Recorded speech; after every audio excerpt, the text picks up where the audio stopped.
Video होगा। पहला video में हम लोग देख चुके थे जीवन की मौलिक इकाई का कोशिका का खोज 1665 में रॉबर्ट हुक ने किया था, एक कॉर्क का छिलका देखते हुए, जो कि डेड सेल था, मृत कोशिका था। और हम लोग संयुक्त सूक्ष्मदर्शी का संरचना भी देखे थे। और प्याज का झिल्ली में कुछ इस प्रकार का डिजाइन दिखता, ये था कोशिका झिल्ली। ये सब बॉक्स बॉक्स जो बना है कोशिका झिल्ली है, उसके बीच में केंद्रक है और उसमें द्रव भरा रहता है तो दिखता नहीं है। ठीक है, चलो आगे है। कोशिका के अंदर बहुत सारा संरचना भी होता है, जिसमें मुख्यतः हम लोग का कोशिकांग नहीं मेन है कंट्रोल रूम जो होता है, केंद्रक होता है, और बहुत सारे कोशिकांग भी होते हैं उसमें। और कोशिका का कुछ जानकारी इसमें दिया हुआ है, उसको देख लिए थे हम लोग कि अलग अलग पार्ट का खोज कैसे कैसे हुआ था। फिर कुछ कुछ कोशिका का उदाहरण भी देखे थे मानव शरीर का, पेशी कोशिकाएं, रुधिर कोशिकाएं, रुधिर मतलब रक्त, तंत्रिका का कोशिका, ये सब है। कोशिकांग हम लोग देख चुके थे। कोशिका का अंग को कोशिकांग बोलते हैं। कोशिका का अंग बहुत सारा हम लोग देखेंगे, जिसका अनुभाग कुछ इस तरह प्लेज्मा झिल्ली था, जिसको जो घेरा रहता है सब चीज को, केंद्रक जो कंट्रोल रूम का काम करता है, कोशिका द्रव्य जो उसमें लिक्विड भरा रहता है, द्रव अवस्था में रहता है, उसी के अंदर सभी कोशिकांग पाए जाते हैं। प्लेज्मा झिल्ली या कोशिका झिल्ली दोनों एक ही है। ये सभी पादप कोशिका और जंतु कोशिका सभी में पाया जाता है। और यह एक वर्णात्मक पारगम्य झिल्ली होता है। वर्णात्मक पारगम्य का मतलब, जैसे ये झिल्ली है तो इससे कुछ चीजें जा सकता है, कुछ चीजें आ सकता है, लेकिन सभी चीजें नहीं, सेलेक्टिव परमिएबल, सब चीज जाना आना नहीं है। चलो आगे हम लोग देखे थे विसरण प्रक्रिया। विसरण मतलब होता है किसी भी झिल्ली के द्वारा अगर कोई पदार्थ आता जाता है तो उसको विसरण कहते हैं। और परासरण, अगर जल का आदान प्रदान होगा, आवागमन होगा, तो परासरण कहते हैं। परासरण यहाँ पे और यहाँ पे विसरण, विसरण प्रक्रिया। विसरण मतलब है, मान लो कोई ये झिल्ली है, झिल्ली से कुछ आया गया, लेकिन दाब के कारण, सांद्रता के कारण, जिधर ज़्यादा सांद्र हो, और इसका आवागमन का जो दिशा होता है वो एक फिक्स दिशा होता है। जैसे मान लो इधर ज़्यादा अधिक सांद्रता है, इधर कम सांद्रता है, तो ज़्यादा सांद्रता से कम सांद्रता की ओर आएगा जो भी चीज़, नेट जो एक्सचेंज होगा, इसको बोलते हैं विसरण। और वही अगर जल का विसरण होगा तो उसको परासरण बोलते हैं स्पेशल। तो विसरण और परासरण हो गया। चलो, और हम लोग कुछ और देखे थे। 3 अलग अलग विलयन था जिसमें कोशिका अलग अलग व्यवहार करता। एक था कोशिका के अंदर किसी चीज का जो है दबाव कम है, एक में ज्यादा है, एक में नॉर्मल है, बराबर है। ठीक है। अल्प परासरण दाबी का हम लोग देखे थे विलयन। अल्प परासरण दाबी विलयन था, अगर किसी चीज का दाब बाहर में ज्यादा है, अंदर में कम है, तो अल्प परासरण दाबी हो गया, तो बाहर से अंदर की ओर जाएगा वो चीज। ये उदाहरण देखे थे। उदाहरण के तौर पे मान लो कि कोई बीकर में चीनी घुला हुआ है पूरा, और कोशिका के अंदर चीनी कम है, तो चीनी का आवागमन क्या होगा, नेट अंदर की ओर आ जाएगा। ठीक है। अगर चीनी बाहर में ज़्यादा है अंदर में कम है तो नेट चीनी अंदर जाएगा, कुछ बाहर भी निकलेगा लेकिन ज़्यादा अंदर जाएगा क्योंकि अंदर में कम दाब है। इसी को बोलते हैं अल्प परासरण दाबी विलयन। ठीक है। और इसका विपरीत होता था, हाँ, अल्प परासरण दाबी विलयन में फूल जाता है कोशिका। इसका विपरीत होता है अति परासरण दाबी विलयन। अति परासरण दाबी विलयन में था कि कोशिका सिकुड़ जाता है। इसमें क्या देखे थे हम लोग कि अंदर ज्यादा सांद्रता है, बाहर किसी चीज का सांद्रता कम है उसी चीज का, तो अंदर से नेट बाहर जाएगा, तो अंदर से बाहर जा रहा तो सिकुड़ जाएगा कोशिका। और एक था हम लोग का समपरासरी विलयन। समपरासरी विलयन में क्या था कि अंदर और बाहर का बराबर होता है सांद्रता, तो इसमें अंदर से बाहर और बाहर से अंदर जो भी आदान प्रदान होगा पदार्थ का, या जो भी चीज़ है सांद्रता जिसका ले रहा है वो बराबर होगा, जिसके कारण नेट कोई परिवर्तन नहीं होगा, कोई बदलाव नहीं होगा। ये हम लोग देख चुके थे।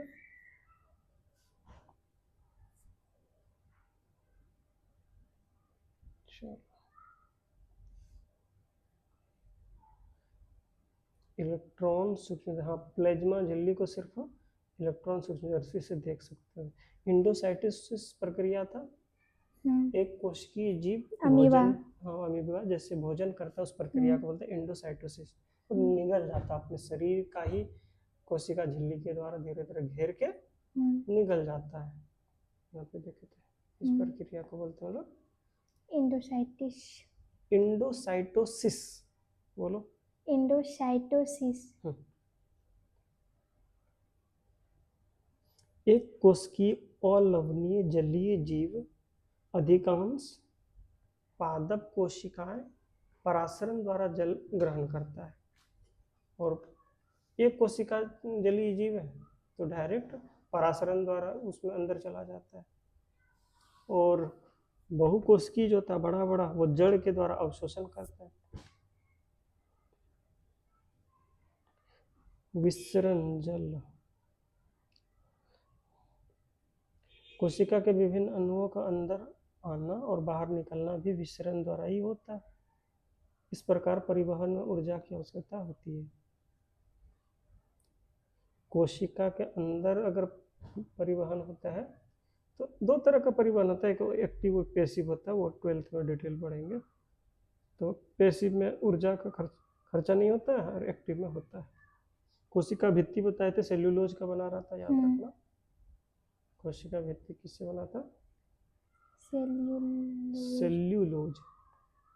फिर से बोलो, सेल्यूलोज था। सेफ्रानीन और मिथाइल ब्लू एक केमिकल था जो कि रंग के हम लोग अगर देखते हैं तो न्यूक्लियस वगैरह दिख पाएगा, नहीं तो साधारण कोशिका में नहीं दिखता, बहुत छोटा रहता ना।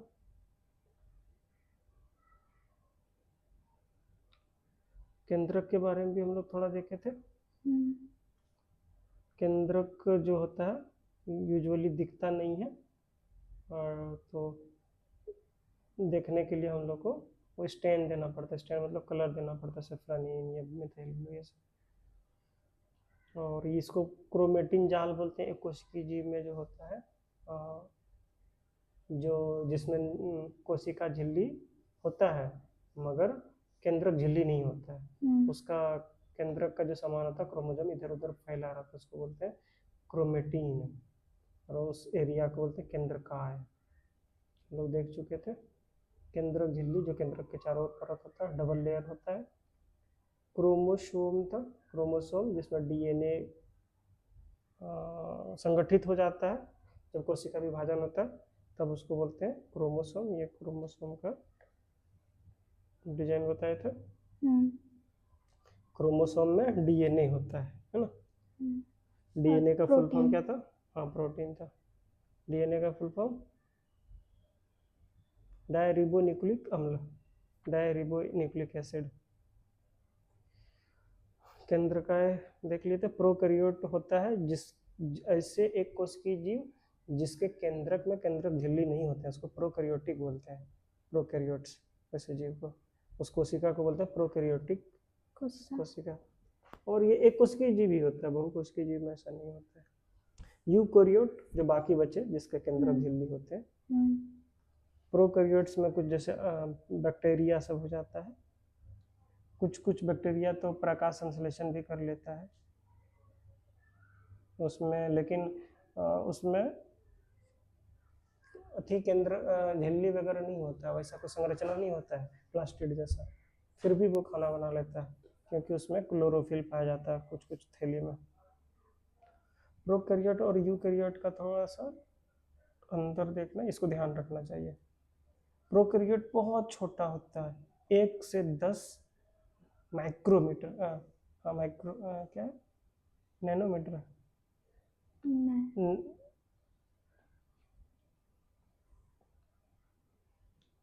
और केंद्रकीय क्षेत्र होता है, मतलब उसको केंद्र का ही बोलते हैं ना केंद्रकीय क्षेत्र को। और वो एक एरिया होता है, कहीं पे भी कहीं फिक्स नहीं है, वो तो इधर उधर हिल भी सकता है क्योंकि उसमें झिल्ली नहीं है तो इधर उधर भाग जाएगा। क्रोमोसोम एक ही क्रोमोसोम होता है, यूकैरियोट्स में तो कई क्रोमोसोम होते हैं, जैसे मानव में 46 होता है, 23 जोड़ा, अलग अलग जीव में अलग अलग होता है। झिल्ली युक्त कोशिका अंगक अनुपस्थित होता है, उसका जो अंगक होता है उसमें झिल्ली नहीं होता, बस ऐसे उसका सब चीज फैला रहता है कोशिका द्रव में। इसका आकार थोड़ा बड़ा होता है, 5 से 100 लगभग नैनोमीटर है।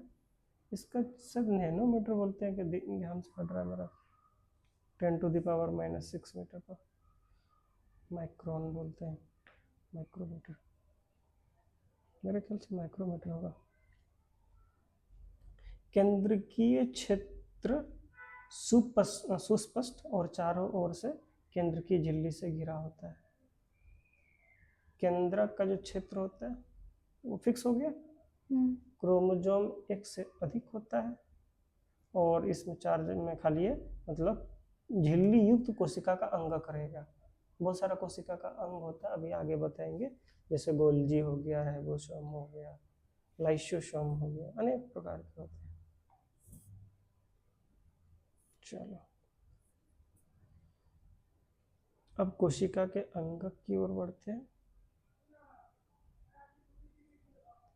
देखो कोशिका के अंगक यूकैरियोट्स कोशिका में होता है।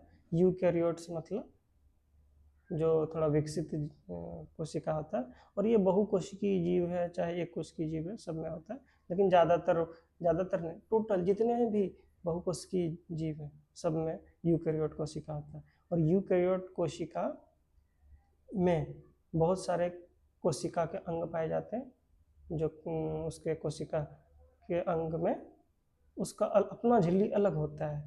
जैसे मान लो ये कोशिका का फोटो देखो, इसमें बहुत सारे कोशिका के अंग हैं, जैसे ये एक अंग है, ये देखो एक अंग है, तो छोटा कर लो इसका, फिर ये अंग है, बहुत सारा पुटिका मतलब थैली, डिजाइन अलग अलग डिजाइन का बना हुआ, तो ये सब कोशिका के अंगक है।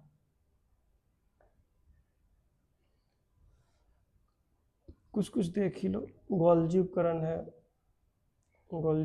है, चिकनी अंतद्रव्य जालिका है, केंद्रकीय झिल्ली है, ये केंद्रक झिल्ली, केंद्रक है, कोशिका का द्रव्य है, खुरदरी अंतद्रव्य जालिका, एक चिकनी था, एक खुरदरी अंतद्रव्य जालिका है, माइटोकॉन्ड्रिया है, माइटोकॉन्ड्रिया को ना किचन बोलते हैं, रसोई घर नहीं, ऊर्जा घर।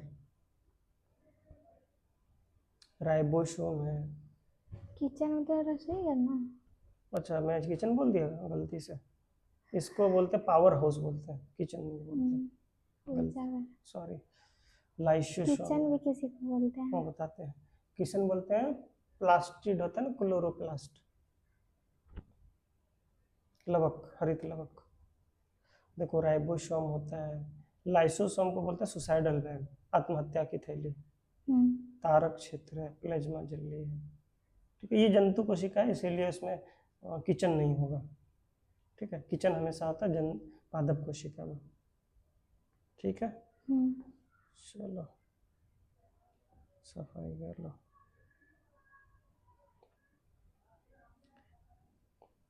सबके बारे में बारी बारी से थोड़ा थोड़ा पढ़ लेंगे हम लोग। सबसे पहले है अंतःप्रद्रवी जालिका। ठीक,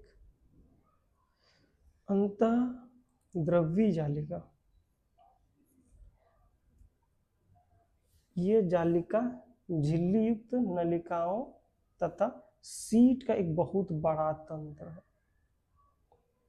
ये लंबी नालिका अथवा गोल आयताकार थैली में पुट्टिकाओं में रहता है, उसका डिजाइन होता है, और ये प्लाज्मा झिल्ली में फैला हुआ रहता है।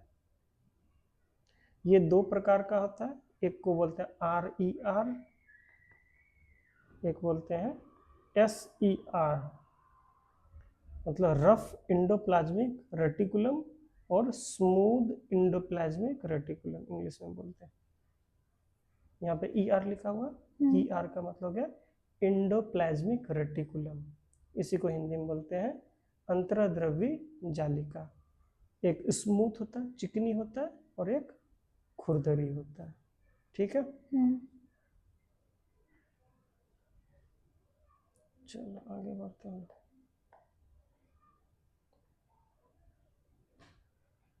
इसका महत्वपूर्ण काम देखो, इंडोप्लाज्मिक रेटिकुलम सबसे पहले हम बताए दो तरह का होता है, SER और RER। ठीक है,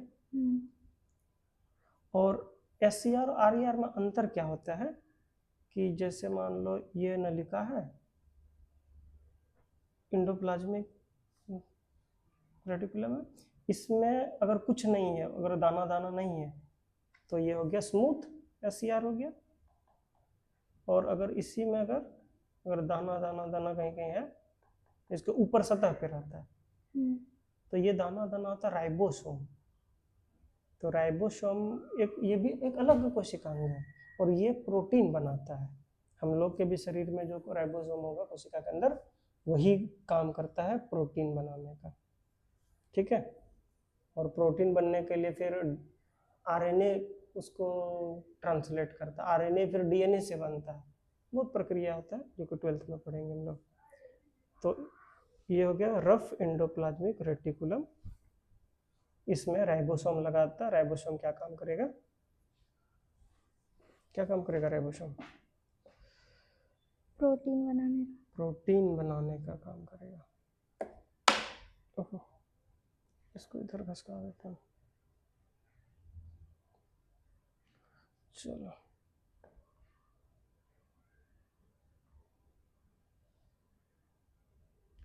और SCR और RER में प्रोटीन बनेगा क्योंकि इसमें राइबोसोम लगा हुआ है, और उसको जहाँ जरूरत है उसको पाइप से चला जाएगा, ये पाइप है ना।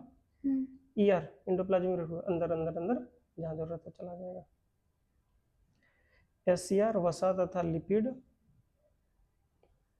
अणुओं को बनाने में सहायता करता है। स्मूथ इंडोप्लाज्मिक रेटिकुलम है, उसमें वसा बनेगा और लिपिड बनेगा। यह कोशिकी क्रिया के लिए बहुत महत्वपूर्ण है। कुछ प्रोटीन तथा वसा कोशिका झिल्ली को बनाने में सहायता करता है। कुछ SCR कोशिका झिल्ली प्रोटीन और वसा तो होता है, उसी से तो कोशिका झिल्ली भी बनता है, तो कोशिका झिल्ली भी बनाने में मदद करता है। इस प्रक्रिया को झिल्ली जीवात जनन कहता है। प्रोटीन और वसा से ही कोशिका झिल्ली बनता है, और ये स्मूथ इंडोप्लाज्मिक रेटिकुलम में बनता है। इस प्रक्रिया को बोलते हैं झिल्ली जीवात जनन। अन्य प्रोटीन वसा एंजाइम हार्मोन की भांति कार्य करता है। यद्यपि विभिन्न कोशिकाओं में ER विभिन्न रूपों में दिखाई देती है, परंतु सदैव एक जालिका तंत्र का निर्माण करता है। तो इसमें और भी चीजें हार्मोन की तरह भी काम करता है, एंजाइम वगैरह भी बना देता है, तो मल्टीपर्पज काम है एंडोप्लाज्मिक रेटिकुलम। यहाँ पे देखो इंडोप्लाज्मिक रेटिकुलम, ये पाइप पाइप दिख रहा है, ठीक है। तो ये इसमें दाना दाना है, तो ये हो गया खुरदरी वाले, और ये देखो बिना दाना वाला है, ठीक है, ये हो गया स्मूथ। ये फिर देखो बिना दाना वाला प्लेन है, इसको SER बोलेंगे, और दाना वाला RER बोलेंगे, ठीक है। ओके, अगला ER के बारे में और भी कुछ है, प्रोटीन वगैरह ER। और एक बात, इंडोप्लाज्मिक रेटिकुलम में ना बहुत सारे रासायनिक क्रिया होता है, क्योंकि वो एक तरह का तो पाइप है, उसमें भी तो केमिकल है, तो केमिकल रिएक्शन होते रहेगा, ये चीज इंपॉर्टेंट है, ध्यान रखना। लीवर, यकृत मतलब लीवर की कोशिकाओं में SER विष तथा दवा को निराविषीकरण करने में महत्वपूर्ण भूमिका निभाते हैं। जो SER होता है उसमें जो टॉक्सिक मटेरियल होता है, जो विष होता है, जहरीला पदार्थ होता है, वो वहाँ आके खत्म हो जाता है, उसका नष्ट होता है, निराविषीकरण होता है SER में। ये लीवर के कोशिका में स्पेशल, बाकी सब कोशिका में नहीं है, ध्यान रखना। तो निराविषीकरण हो गया SER के अंदर, और SER खत्म हो गया, ER भी, RER भी देख लिया। अब गोल्जी उपकरण देखते हैं। गोल्जी उपकरण ये चपटा होता है, और ये भी पुटिका होता है, पुटिका मतलब थैली की तरह होता है, और एक दूसरे के समांतर एक साथ कभी कभी कई सारा ग्रुप में रहता है। जैसे यहाँ देखो, ये है गोल्जी उपकरण, क्या बोलते हैं इसको? गोल्जी उपकरण। इसको गोल्जी नाम का एक वैज्ञानिक ने खोज किया था, इसीलिए इसको बोलते हैं गोल्जी उपकरण, और कोई बात नहीं। कैमिलियो गोल्जी नाम का एक वैज्ञानिक था, इसका हाँ ये किन है, देखो कैमिलो गोल्जी 1843 में जन्म हुआ था, इसी ने इसका खोज किया था, तो इसको पढ़ लेना गोल्जी साहब के बारे में।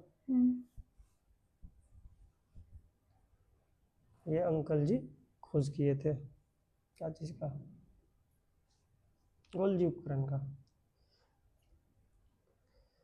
और कुंडलिका कहते हैं, क्या चीज, समांतर एक साथ बहुत सारा गोल्जी रहता है ना, इसको कुंडलिका बोलते हैं। यहाँ पे भी देखो गोल्जी उपकरण है, ठीक है, एक कुंडलिका बन गया। इन झिल्लियों का संपर्क ER झिल्लियों से होता है, इसलिए जटिल कोशिकीय झिल्ली के तंत्र के दूसरे भाग को बनाती है। तो गोल्जी उपकरण का कनेक्शन होता है ER से, इंडोप्लाज्मिक रेटिकुलम से, ठीक है। इंडोप्लाज्मिक रेटिकुलम अंतःद्रव्य जालिका जिसको बोलते थे। ER में संश्लेषित पदार्थ गोल्जी उपकरण में पैक किए जाते हैं, ये एक पैकेजिंग का काम करता है, ठीक। उन्हें कोशिका के बाहर तथा अंदर विभिन्न क्षेत्रों में भेजा जाता है, ट्रांसपोर्ट का काम करता है, एक जगह से दूसरे जगह ले जाने का। पुट्टिका में पदार्थों का संचयन, रूपांतरण तथा बंद करना होता है। कुछ परिस्थिति में गोल्जी उपकरण सामान्य शक्कर से जटिल शक्कर बनाती है। गोल्जी उपकरण के द्वारा लाइसोसोम को भी बनाया जाता है। हम लोग गोल्जी उपकरण के बारे में क्या क्या जाने, ये एक पैकेजिंग का काम करता है, जो ER बनाया पदार्थ, केमिकल्स, उसको पैक किया। दूसरा ट्रांसपोर्ट का काम किया, एक जगह से दूसरा जगह उठा लिया, कोशिका द्रव में एक जगह से दूसरी जगह चला गया। तीसरा स्टोर का काम भी करता है, स्टोर रूम का, क्योंकि उसमें पदार्थ संचयन होता है। और एक विशेष चीज, शक्कर रूपांतरण का मतलब एक फॉर्म से दूसरे पर बनना। सामान्य शक्कर को जटिल शक्कर में भी बदलने का एक स्पेशल काम करता है कुछ कुछ। और लाइसोसोम भी कभी कभी बनाता है जरूरत पे। तो ये सारा उसका काम हो गया, मल्टीपर्पज काम। अब लाइसोसोम, लाइसोसोम के बारे में बोले थे, यह सुसाइडल बैग होता है। क्या होता है? आत्महत्या की थैली, क्या बोलते हैं? आत्महत्या की थैली। आत्महत्या की थैली। अच्छा देखो, ये है पादप कोशिका, पौधा का कोशिका है ना। इसका डिजाइन थोड़ा देखो गोल जैसा है और उसका आयताकार डिजाइन था, घनाभाकार। ठीक है, हल्का ये गोल है। पादप कोशिका थोड़ा चौकोर जैसा था और ये थोड़ा गोल जैसा है। यही तो पादप कोशिका। हाँ, ये पादप कोशिका है। वो पहले जंतु वाला देखे थे। जंतु वाला में कोशिका भित्ति नहीं था, इसमें देखो मोटा मोटा दीवार है ना, ये कोशिका भित्ति है। और उसके अंदर एक और भित्ति है जिसको कोशिका झिल्ली बोलते हैं। और वो कोशिका झिल्ली बहुत पतला होता है, कोशिका भित्ति थोड़ा मोटा होता है। उसका कुछ कुछ पार्ट है, देखो चिकनी अंतर्द्रव्य जालिका है, ये वाली छोटा छोटा पुटिका है। लाइसोसोम देखो गोल गोल बिंदा है। ये खुरदरी है, इसमें बिंदा बिंदा है ना, तो ये खुरदरी अंतर्द्रव्य जालिका। हरित लवक है, थाइलोक्वाइड्स बोलते हैं हरित लवक को। हरित लवक, इसमें खाना बनता है। हरित लवक में क्या होगा, भोजन बनता है, प्रकाश संश्लेषण क्रिया, इसीलिए इसको किचन बोलते हैं। केंद्रक कंट्रोल रूम यही है मेन। गोल्जी उपकरण तो देख ही लिए, पुटिका की तरह है, ये गोल्जी उपकरण है। केंद्रक झिल्ली है, केंद्रक को घेरा हुआ ये सब केंद्रक झिल्ली है। ठीक है, ये पूरा झिल्ली चारों बगल से घेरा हुआ, गेंद जैसा है ना, जैसे है संतरा है, संतरा का छिलका होता है, इसी तरह छिलका की तरह, इसमें भी छिलका की तरह, छिलका के तो इसी तरह डिब्बा डिब्बा है। ये देखो क्या है, ये हरित लवक ही था। ठीक है, ये हरित लवक यहाँ पे ना, इसको काट के दिखाया, ये पैक है, तो ये पैक दिखा हुआ, ये हरित लवक। छोटा छोटा राइबोसोम, राइबोसोम कुछ कुछ देखो ईआर में लटका हुआ था और कुछ कुछ राइबोसोम ऐसे फैला हुआ है, बिंदा बिंदी जहाँ था, ये सब राइबोसोम है। माइटोकॉन्ड्रिया को हम लोग बोलते हैं पावर हाउस, ऊर्जा गृह। इससे एनर्जी सप्लाई होता है, यहीं पे ग्लूकोज टूट के एटीपी वगैरह बनता है। कोशिका भित्ति तो देख लिए थे, मोटा दीवार है, बाह्य कोशिका, बाहर का कोशिका भित्ति है। कोशिका द्रव मतलब जो लिक्विड भरा हुआ, और ये जो बड़ा जैसा है ना, इसको वैक्यूम बोलते हैं। इसको आगे हम लोग पढ़ेंगे, इसका नाम नहीं दिया हुआ इसमें। पादप कोशिका में बहुत बड़ा होता है, इसमें भी लिक्विड भरा रहता है। चलो बहुत सारा चीज देख लिया, इसको छोटा करके तुरंत हो जाएगा। लाइसोसोम को थोड़ा पढ़ लो। संरचनात्मक दृष्टि से लाइसोसोम झिल्ली से घिरी हुई संरचना है। लाइसोसोम ये भी पुटिका ही रहता है, और आर इन एंजाइमों को बनाते हैं। ये हाँ, इसमें पाचक एंजाइम होते हैं। लाइसोसोम में क्या होता है, पाचक एंजाइम पचाने का काम करते हैं। पचाने का काम मतलब वो सड़ा पचा देता है, उस टाइप का पचाना, वो डाइजेशन, वो भोजन वाला पचाना नहीं है। लाइसोसोम कोशिका का अपशिष्ट निपटाने वाला तंत्र है। ये बाहरी पदार्थ एवं कोशिका अंगों के टूटे फूटे भागों को पाचित करके, तोड़ ताड़ के कोशिका को साफ करता है। ये सफाई का भी काम करता है। सफाई मतलब जो कोशिका के अंग टूट फूट गया, डैमेज हो गया, वो चला जाएगा लाइसोसोम के अंदर, वो मरम्मत हो जाएगा, टूट के नया चीज बना देगा, उसको अलग अलग कर देगा। गैराज टाइप का, गैराज नहीं, कबाड़ी हाउस। कोशिका के अंदर आने वाले बाहरी पदार्थ जैसे बैक्टीरिया आ गया अगर कोशिका के अंदर, भोजन, पुराने अंगक, लाइसोसोम उसको क्या करेगा, लाइसोसोम में चला जाएगा, छोटे छोटे टुकड़ों में तोड़ देगा और एंजाइम उसको पचा देगा, और जटिल पदार्थ को सरल पदार्थ में बोल देते हैं। इसी को बोलते हैं उपापचय बोलते हैं, इसको याद रखना। इस क्रिया को क्या बोलते हैं, उपापचय। उपापचय एक तरह से केमिकल रिएक्शन है। उपापचय क्या है, चयापचय, चयापचय, मेटाबॉलिज्म, एनाबॉलिज्म, कैटाबॉलिज्म। चयापचय क्यों लिखे पता नहीं, वही तो हम भी ना। अच्छा, हो सकता है इसको हिंदी में चयापचय बोलते हैं, उनको ध्यान नहीं है। मेटाबॉलिज्म हो गया। मेटाबॉलिज्म दो तरह का होता है, एक होता है एनाबॉलिज्म, एक होता है कैटाबॉलिज्म। ठीक है, हो सकता है हिंदी में होगा, मुझे ध्यान नहीं है।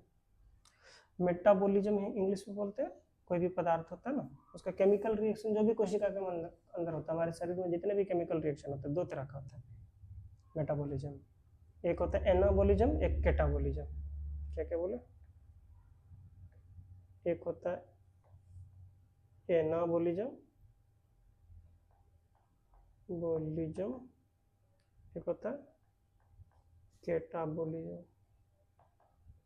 दोनों ही को मिला के बोलते हैं मेटाबॉलिज्म। मेटाबॉलिज्म, मेटाबॉलिज्म मतलब जितने भी केमिकल रिएक्शन है। एनाबॉलिज्म मतलब था कोई जटिल संरचना टूट के सरल बनेगा, जैसे ये जटिल कोई संरचना है, ये टूट के सरल सरल संरचना बन गया, इसको बोलते हैं एनाबॉलिज्म। कैटाबॉलिज्म, सॉरी उल्टा बोल दिया, इसको बोलते हैं कैटाबॉलिज्म। एनाबॉलिज्म उल्टा होता है, छोटा छोटा चीज मिलके बड़ा चीज बनेगा, जटिल बनेगा, सरल से जटिल बनेगा, उसको बोलते हैं कैटाबॉलिज्म। अरे भैया उल्टा पुल्टा बोल दे रहा, फिर से सुन लो। एनाबॉलिज्म मतलब बनता है, सिंथेसिस होता है, जटिल। कैटाबॉलिज्म में टूटता है। ठीक, क्या क्या बोले? कैटाबॉलिज्म में टूट जाता है। सबको मिला के मेटाबॉलिज्म बोलते हैं।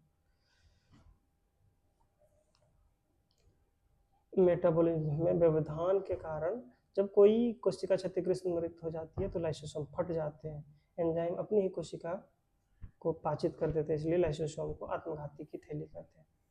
ये ध्यान रखना, आत्मघाती थैली क्यों कहते हैं, ये प्रश्न पूछता है करके, और किसको कहते हैं। लाइसोसोम को आत्मघाती थैली बोलते हैं, और इसको इसलिए आत्मघाती थैली बोलते हैं क्योंकि कभी कभी कोशिका में उसका उपापचय जो होता है, चपापचय लिखा हुआ जो भी है, तो इसका कोशिका के अंदर जो केमिकल रिएक्शंस होते हैं उसमें प्रॉब्लम आ जाता है, क्षतिग्रस्त हो जाता है कोशिका, या मृत हो जाता है, कुछ भी होता है, तो इसके पीछे क्या रीजन होता है, लाइसोसोम फट जाता है। क्या होगा? लाइसोसोम फट जाएगा, क्योंकि लाइसोसोम में पचाने का केमिकल्स है, एंजाइम है, तो पूरा कोशिका के जो भी अंग सबको पचा देता है, इस प्रकार से कोशिका मर जाता है। कोशिका का अगर ये आत्मघाती थैली फट गया तो कोशिका मर जाएगा। अब सोचो हम लोग के सभी कोशिकाओं में भी आत्मघाती थैली होता है, सब अगर फट जाएगा एक बार में तो सब लोग मर जाएंगे, आदमी भी मर जाएगा। एक कोशिका मरता है तो कोई दिक्कत नहीं, सब कोशिका मर जाएगा तो आदमी बचेगा? बताओ। लो पावर हाउस आ गया हम लोग का, माइटोकॉन्ड्रिया। क्या बोलता है इसको, क्या बोलते हैं? पावर हाउस बोलते हैं, बिजली गृह या ऊर्जा गृह जो भी बोल लो, क्योंकि इसमें एनर्जी बनता है हम लोग का, इसको बिजली घर बोलते हैं। बिजली घर तो इसमें बिजली थोड़ी बनता है, ऊर्जा बनता है, तो ऊर्जा एक बिजली का रूप, बिजली एक ऊर्जा का रूप, इसीलिए ट्रांसलेशन में लिख दिया है। बाहरी झिल्ली इसका छिद्रित होता है, इसका बाहरी झिल्ली क्या होता है, छिद्रित होता है, बहुत वलित होता है। उसके अंदर में ना माइटोकॉन्ड्रिया का संरचना जो होता है इससे पुटिका जैसा रहेगा, और अंदर में दीवार फोल्डेड होता है ऐसे करके, ये मान लो दीवार खड़ा है यहाँ पे ऐसे करके, तो इसमें खड़ा डिजाइन बना होता है ऐसे सांप की तरह। इसका भीतरी दीवार क्या होता है, वलित होता है, वलित मतलब वक्र, टेढ़ा मेढ़ा। वलय एटीपी बनाने वाली रासायनिक क्रियाओं के क्षेत्र को बड़ा बनाती है। इसमें देखो ये जितना बड़ा हो गया उसमें एटीपी बनने के लिए क्षेत्रफल भी बड़ा, इसी में एटीपी बनता है। एटीपी क्या होता है, इसका फुल फॉर्म है एडिनोसिन ट्राइफॉस्फेट, ध्यान रखना। क्या होता है? Adenosine triphosphate. हम लोग को कुछ खरीदना बिक्री करना और उसके लिए पैसा का इस्तेमाल करते हैं, उसी तरह कोशिका के अंदर कुछ भी रासायनिक प्रक्रिया होता है, ऊर्जा खर्चा होता है, तो उसके लिए एटीपी खर्चा होता है। कहीं पे भी ऊर्जा का दरकार है कोशिका के अंदर, तो ऊर्जा किससे होगा, एटीपी के रूप में खर्च होता है। समझ में आया? एक तरह से उसका एटीपी क्या गया, करेंसी हो गया ऊर्जा का।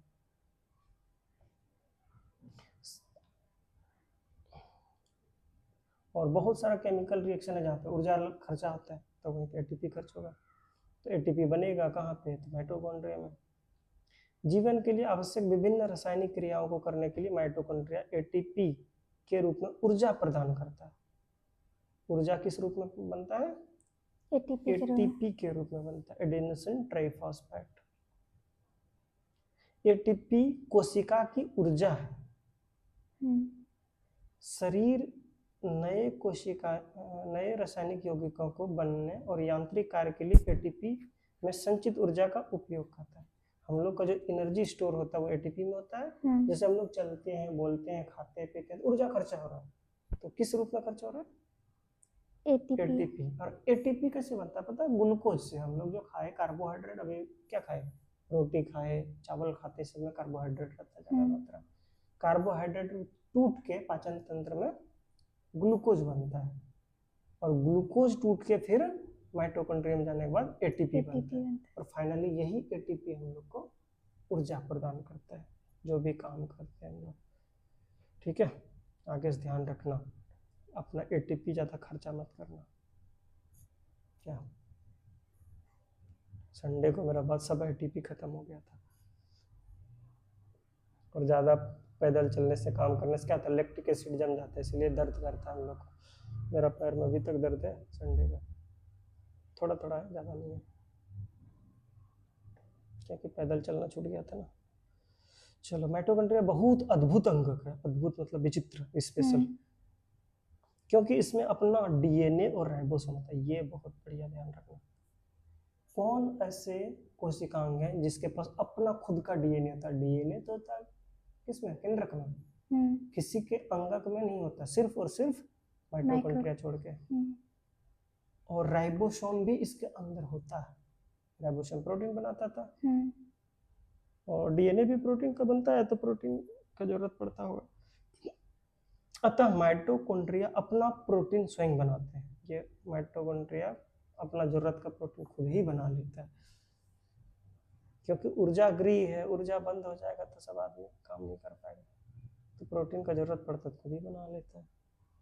बढ़िया है सिस्टम, ऐसे ही होना चाहिए, अपना काम स्वयं करें। प्लेस्टिड, प्लेस्टिड 3 तरह का होता है, ध्यान रखना। प्लेस्टिड कितने तरह का होता है? 3 तरह का। एक होता है ग्रीन कलर का, उसको बोलते हैं ग्रीन कलर के बाद में। एक होता है क्रोमोप्लास्ट, एक होता है ल्यूकोप्लास्ट, सॉरी प्लास्टिड, इसमें 2 प्रकार का है, और क्रोमोप्लास्ट में ही आ जाता है क्रोमोप्लास्ट, तो 2 प्रकार का हो गया, सॉरी फॉर दैट। और कहीं कहीं पे 3 प्रकार भी पड़ेगा, तो इसमें क्लोरोप्लास्ट को भी 1 प्रकार डाल दिया है, इस तरह से। तो जो भी है, तो प्लास्टिड 2 तरह का, एक क्रोमोप्लास्ट, क्रोमोप्लास्ट रंगीन होगा, और एक होता है ल्यूकोप्लास्ट। ल्यूकोप्लास्ट में कोई कलर नहीं होता है, रंगीन होता है। और क्रोमोप्लास्ट में क्लोरोफिल वर्णक होता है, उससे क्लोरोप्लास्ट होते हैं। जिस क्रोमोप्लास्ट में ग्रीन कलर का पिगमेंट होता है, कलर होता है, उसको बोलते हैं क्लोरोप्लास्ट। क्रोमोप्लास्ट का ही एक टाइप बना दिया क्लोरोप्लास्ट। और क्लोरोप्लास्ट में ही भोजन बनता है, प्रकाश संश्लेषण, इस हरा कलर का होता है। क्लोरोप्लास्ट में क्लोरोफिल के अतिरिक्त विभिन्न पीले अथवा नारंगी रंग के वर्णक भी होते हैं। तो सिर्फ वो हरा ही नहीं रहता, उसमें पीला कलर का भी होता है, वर्णक कलर वाला। ल्यूकोप्लास्ट प्राथमिक रूप से अंगक है जिसमें स्टार्च, तेल तथा प्रोटीन जैसे पदार्थ संचित होते हैं। क्लोरोप्लास्ट, प्लास्टिड में क्रोमोप्लास्ट था, क्रोमोप्लास्ट में एक प्रकार क्लोरोप्लास्ट हो गया, हरा कलर का, और उसमें भोजन बन गया। और भी कलर के होते हैं क्रोमोप्लास्ट में इसके अलावा। और ल्यूकोप्लास्ट में जो रंगीन होते हैं, इसका मेन काम क्या है, स्टार्च और तेल का, प्रोटीन का संचयन करना, स्टोर रूम का काम करता है। स्टोर के लिए हम लोग गोल्जी का भी नाम पढ़े थे, इसमें भी स्टोर होता है। क्लोरोप्लास्ट की भीतरी संरचना में बहुत सी झिल्ली वाली परतें होती है, जो स्ट्रोमा में स्थित होती है। स्ट्रोमा उसके अंदर होता है, क्लोरोप्लास्ट के अंदर का जो पार्ट होता है ना, उसको स्ट्रोमा स्ट्रोमा। बोलते हैं। उसमें भी बहुत सारा झिल्ली और लेयर होता है। प्लेस्टिड बाह्य संरचना में माइटोकॉन्ड्रिया की तरह होता है उसका। माइटोकॉन्ड्रिया की तरह प्लेस्टिड में भी अपना डीएनए और राइबोसोम होता है। एक माइटोकॉन्ड्रिया में था और एक प्लेस्टिड में, इसको भी ध्यान रखना। प्लेस्टिड में बहुत मोटा हो गया। प्लेस्टिड में भी अपना डीएनए राइबोसोम होता है। क्रोमोस इसमें देखे थे माइटोकॉन्ड्रियम था, खुद का राइबोसोम और डीएनए। इसके पास भी खुद का डीएनए होगा और राइबोसोम होगा। देखो डीएनए से ना आरएनए बनता है, आरएनए से प्रोटीन बनता है, प्रोटीन बनता है राइबोसोम के अंदर। तो सब एक दूसरे से जुड़ा हुआ है, इसलिए डीएनए राइबोसोम एक साथ है। रसधानियाँ, वैक्यूल्स बोलते हैं हम, वैक्यूम बोल दिए थे वहाँ क्या, वैक्यूल। रसधानियाँ, वो बहुत बड़ा एक तो स्पेस बताए दिखाए थे ना, ये देखो ये बड़ा जैसा है ना स्पेस, ये वाला कितना बड़ा कलर हो गया, छोटा बड़ा, ये है रसधानियाँ, बड़ा जैसा डिजाइन। तो पादप कोशिका में बड़ा होता है और एक ही होता है ज़्यादातर, और जंतु कोशिका में ये ना छोटा छोटा होता है और एक से ज़्यादा भी हो सकता है। इसका क्या नाम होता है? रसधानियाँ। रसधानी, बहुत सारा रहेगा तो रसधानियाँ हो गया। रसधानियाँ ठोस अथवा तरल पदार्थों का संग्राहक थैलियाँ हैं। ये भी स्टोर का काम करता है। देखो जंतु कोशिका में रसधानियाँ छोटी होती है, जबकि पादप कोशिकाओं में रसधानियाँ बहुत बड़ी होती है। ये कोशिका, पादप कोशिका और जंतु कोशिका में जब अंतर पूछता है ना, तब ये सब बता सकते हैं हम लोग कि क्लोरोप्लास्ट पाया जाता है पादप में, भित्ति पाया जाता है सेलुलोज का, रसधानियाँ बड़ा होता है। ये सब पादप कोशिका का खासियत था, थोड़ा उसका स्ट्रक्चर ठोस होता है, ये सब है। चलो, कुछ पौधों की कोशिकाओं में केंद्रीय रसधानी की माप कोशिका के आयतन का 50 से 90% होता है। सोच लो, कुछ कोशिका में ना 50 से 90%, पौधा के 50 से 90% में ये होता है रसधानी। 90% सोच लो, अगर मान लो 100 भाग में 90 भाग ये मान लो पादप कोशिका है, इतना बड़ा मान लो रसधानी ही है। बाकी सब वो जो केमिकल वगैरह है, माइटोकॉन्ड्रिया हो गया, लाइसोसोम, राइबोसोम, जितना अगड़म बगड़म है, केंद्रक हो गया, इतना झिल्ली बुल्ली पुट्टी का सब बाकी में 10%। तो कुछ कोशिका में ऐसे होता है स्पेशल। तो ऐसा भी रसधानी है, रसधानी में स्टोर का काम किया एक। और आगे देखो, पादप कोशिकाओं की रसधानियों में कोशिका द्रव भरा रहता है। क्या रहेगा? कोशिका द्रव। रसधानी में।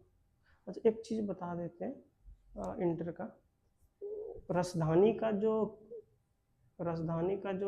मेम्ब्रेन होता है ना, मेम्ब्रेन मतलब झिल्ली, उसको ट्यूनोप्लास्ट बोलते हैं, उसका स्पेशल नाम। उसका जो झिल्ली होता है इसको क्या बोलते हैं? ट्यूनोप्लास्ट। ट्यूनोप्लास्ट, प्लास्ट, रसधानी का झिल्ली को बोलते हैं।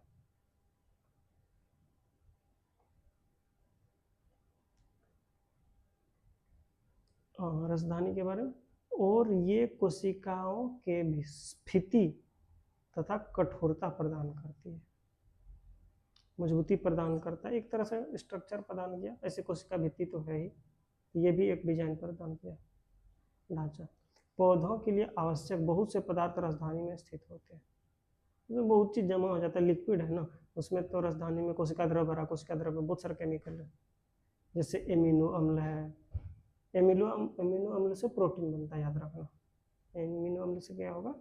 प्रोटीन बनता है। प्रोटीन राइबोसोम बनता है, राइबोसोम में बनता है, ध्यान रखना। शर्करा चीनी टाइप का होता है, शुगर।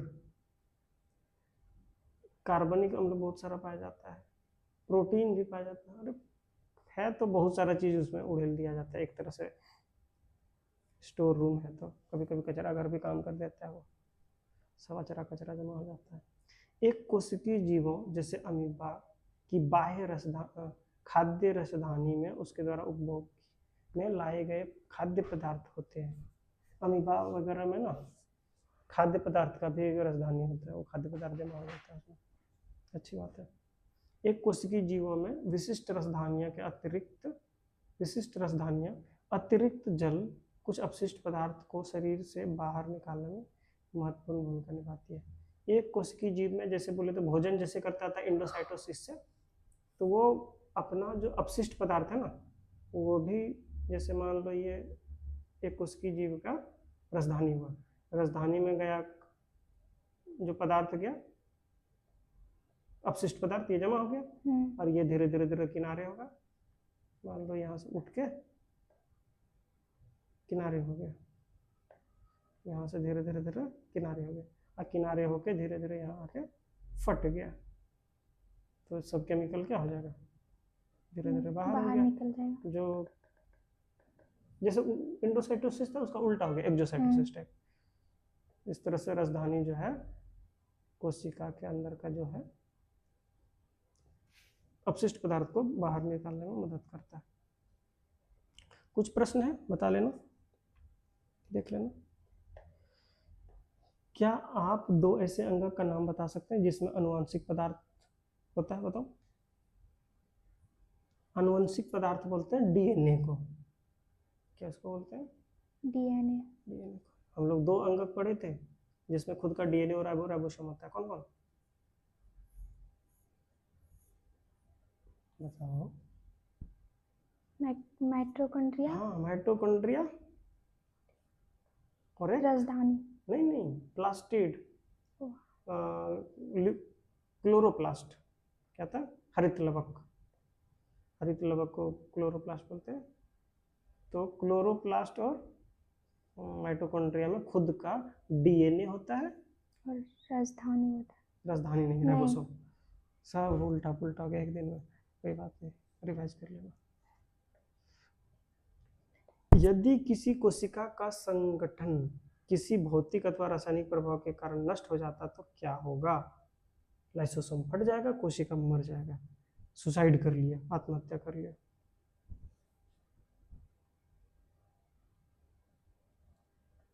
लाइसोसोम को आत्मघाती थैली क्यों कहते हैं, तो उसको बताइए। प्रोटीन, कोशिका के अंदर प्रोटीन का संश्लेषण कहाँ होता है बताओ, अभी तुरंत बताए। फिर कौन सा अंग है प्रोटीन बनाने वाला? राइबोसोम। ठीक है, राइबोसोम ऐसे दो डिब्बा की तरह रहता, सैंडविच टाइप का, ऊपर नीचे डिब्बा रहता, इसी में यहाँ पे आरएनए रहता है, यहीं पे प्रोटीन बनता, ट्रांसलेट होकर। इंटर में पढ़ना है सब डिटेल। प्रोटीन कहाँ बनेगा? राइबोसोम कुछ फ्री भी रहता है उसका द्रव्य में, और कुछ कुछ होता है आर के ऊपर, रफ एंडोप्लाज्मिक रेटिकुलम के ऊपर, है ना। प्रत्येक कोशिका की अपनी एक संरचना होती है जिसके द्वारा वे अपशिष्ट पदार्थ विशिष्ट कार्य, श्वसन, पोषण, अपशिष्ट पदार्थों का उत्सर्जन तथा नई प्रोटीन बनाने में सहायता करते हैं। ऐसी ही झिल्ली तथा अंगकों की विशिष्ट संरचना के कारण संभव हो पाया। तो कोशिका में बहुत सारा अलग अलग काम भी होता है, कोई सांस लेता है, कोई भोजन करता है, कोई अपशिष्ट पदार्थ को बाहर जाता है, कोई प्रोटीन बनाता है, कोई ऊर्जा बनाता है, कोई खाना बनाता है। तो इन काम को करने के लिए अलग अलग क्या होता है? संरचना होता है, कोशिकांग होता है। जैसे हम लोग के घर में ही है, घर में भी बहुत तरह का काम है, जैसे मार्केटिंग का काम हो गया, कमाने का काम हो गया, खाना बनाने का काम, सफाई का काम, सबके लिए अलग अलग काम है। एक ही आदमी सब कर पाएगा? नहीं। कर सकता है लेकिन परेशानी हो जाएगा, समय बर्बाद। तो सब काम कौन करेगा फिर? कोशिका विभाजन बहुत इंपॉर्टेंट चीज। विभाजन मतलब टूटना। देखो एक कोशिका है, एक कोशिका से क्या होता है? दो कोशिका बन गया, इसी को बोलते हैं कोशिका विभाजन। बहुत ही जटिल प्रक्रिया होता है कोशिका विभाजन। हम लोग पढ़े ना, कोशिका जो होता है, कोशिका का निर्माण किसी दूसरे कोशिका से ही होता है। कोशिका कैसे बना? दूसरे कोशिका से। और कोशिका विभाजन से ही हम लोग का शरीर का विकास हो रहा है। हम लोग जो बढ़ रहे हैं, बच्चा एक छोटा सा होता है और बड़ा हो गया और बड़ा हो गया और बड़ा हो गया, कैसे हुआ? कैसे हुआ? कोशिका विभाजन के कोशिका कारण। विभाजन के द्वारा। और एक उम्र के बाद कोशिका विभाजन स्लो हो जाता है, तो बहुत सारे अंग में कोशिका विभाजन ही नहीं होता है। जैसे हम लोग का उंगली कट जाता है तो देखता है घाव भर जाता है, ऑटोमेटिक कोशिका विभाजन वहाँ तीव्र हो जाता है। चलो कोशिका विभाजन थोड़ा देखते हैं। जीवधारियों में वृद्धि हेतु नई कोशिकाएं बनती है, जिससे पुराने मृत एवं क्षतिग्रस्त कोशिकाओं का प्रतिस्थापन और प्रजनन हेतु युग्मक बनते हैं। पुराना सब डेड सेल, डैमेज सेल हट के नया सेल आ जाता है, इसके लिए कोशिका विभाजन होना पड़ेगा। कोशिका के बनने की प्रक्रिया को कोशिका विभाजन कहते हैं। कोशिका विभाजन मतलब कोशिका टूट गया, विभाजित हो गया और नया कोशिका बन गया। नया क्या बना? पुराना ही टूट गया, दो टो बन गया, तो उसी को नया बोल दिया। कुछ कुछ उसमें नया बंटवारा कर लेता है सब सामान का, जैसे कोशिका द्रव हो गया। लेकिन देखो क्रोमोसोम तो फिक्स है, उसका ना कॉपी बनता है। पहले इंटर में पढ़ना कि जैसे क्रोमोजोम है हमारे यहाँ, तो क्रोमोजोम क्या होता है? 46 क्रोमोजोम है, 46 का कॉपी हो जाएगा, 46 का सीधे डबल हो जाएगा। कितना हो जाएगा? 98, 92 हो गया ना, सॉरी 92। तो 46 का कॉपी होके क्या हो जाएगा? 92 हो जाएगा, फिर आधा आधा बांट लेगा दोनों। कितना बढ़िया है, बढ़िया बंटवारा है ना, झगड़ा नहीं करेगा। नहीं तो बोलेगा 46 तो है, 23 तो हम दो, 23 तो वो रखो, झगड़ा हो जाएगा। फिर अगला बार और 23 तो है तो और आधा हो जाएगा, तो धीरे धीरे तो खत्म हो जाएगा सब क्रोमोजोम। इसलिए क्रोमोजोम का बंटवारा ऐसे नहीं होता, पहले डबल करता है तब बंटवारा करता है। सूत्री विभाजन, अर्धसूत्री, एक होता समसूत्री, एक होता अर्धसूत्री। यहाँ पे सूत्री सिर्फ लिखा है। नामक दो प्रकार का कोशिका विभाजन होता है, इसको आगे इंटर में पढ़ना है स्पेशल।